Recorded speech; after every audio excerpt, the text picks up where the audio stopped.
There are ideas that challenge universities. There are debates that divide campuses.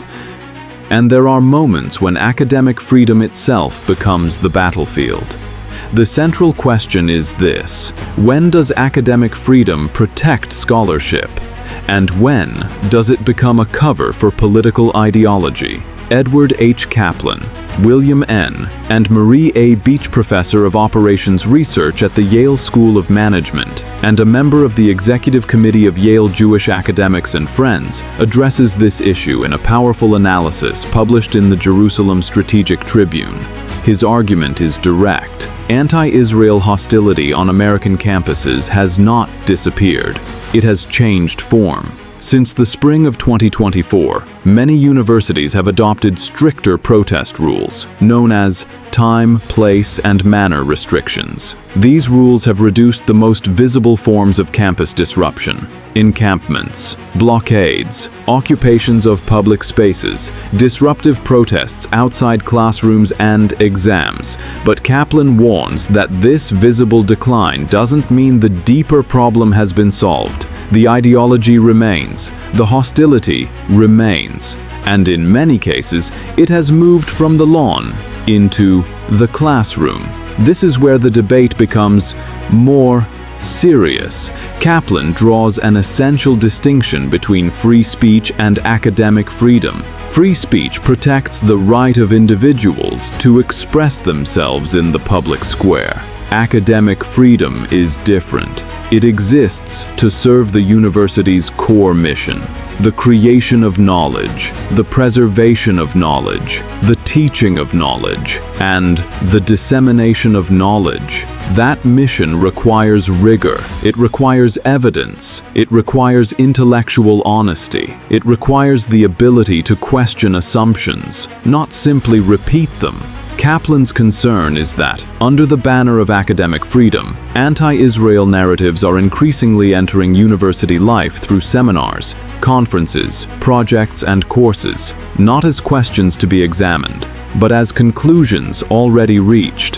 He gives a striking example from Yale, a course titled "Between the Body and the Body: Politic in Palestine." For Kaplan, the problem is not that Palestine, Israel, occupation, violence, or conflict are being studied. They should be studied. The problem is that some academic frameworks present highly contested political claims as settled truths. When terms such as settler colonial structures, necropolitics, and resistance define the entire course from the start, the classroom risks becoming less a place of inquiry than a place of ideological formation. Students are not being invited to ask what is true. They are being guided toward what to think. And that, Kaplan argues, is not academic freedom. It is the opposite of scholarship. This matters beyond one course. It matters because universities shape the next generation of leaders, journalists, policymakers, judges, diplomats, and citizens. If anti-Israel hostility becomes normalized in academic culture, future students may no longer remember a campus environment where Jewish and Israeli voices were treated as part of the conversation rather than as targets of suspicion. A dangerous institutional memory is being created. What once seemed exceptional may become normal. What once appeared extreme may become ordinary. Kaplan does not call for censorship. He does not argue for banning controversial subjects. His point is sharper and more demanding. Universities must return to academic standards. Courses, seminars, and research projects should be judged by their contribution to education and scholarship, not by their political usefulness.